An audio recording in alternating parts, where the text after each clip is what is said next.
Hi guys, এয়া আপোনালোকে চাব পাৰিছে আমাৰ ওচৰত লোকেল মুৰ্গীৰ চিক্স আহি পৰিছে। আমি যিহেতু আমাৰ ফাৰ্মখন অ'পেন কৰিছিলোঁ, এয়া আমাৰ 100টা লোকেল মুৰ্গীৰ চিক্স আহি পৰিছে আমাৰ ওচৰত। এয়া দেখি হৈছে 50 পিচকৈ বক্সত থাকে সাধাৰণতে। যিহেতু গাড়ীত ট্ৰেভেল কৰি আহিছে, বহুত ছিকিউৰলি ইহঁতক পেকিং কৰা গৈছে, তাঁৰ দি বান্ধি দিয়া গৈছে। আৰু আপোনালোকে চাব পাৰিছে আমি ধুনীয়াকৈ খুলি আছোঁ তাঁৰবোৰ। তাৰপিছত আমি ধুনীয়াকৈ চেক কৰিম কিবা ডিফেক্ট মাল আহিছে নেকি, যাতে আমি তাহাঁতক ট্ৰিটমেণ্ট দিব পাৰোঁ।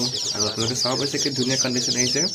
এইটো এটা অলপ গণ্ডগোল আহিছে, হেয়াৰ্ছটো অলপ নাই, একো নাই, আমি ইহঁতক কেয়াৰ কৰি ল'ব পাৰিম। আৰু চাব পাৰিছে কি ধুনীয়াকৈ চিক্সকেইটা খেলি আছে, একদম পূৰা হেল্ডি চিক্স হয়। আমি এতিয়া পানীখিনি ৰেডি কৰি আছোঁ। পানীত আমি অলপ ইলেক্ট্ৰলাইট মিক্স কৰি দিম, যাতে যিমান সিহঁতৰ ষ্ট্ৰেছ আছে চব ওলাই যায়। আমি মিঠৈ পানীও দিব পাৰোঁ, বা আমি ইলেক্ট্ৰলাইট ORS কিবা মিক্স কৰিও দিব পাৰোঁ। আৰু এনেকৈ আগলৈও আমাৰ লাটুছ ব্লগ আপোনালোকে ছাপোৰ্ট কৰি যাব, ধুনীয়াকৈ চাই থাকিব আমাৰ ব্লগছবোৰ।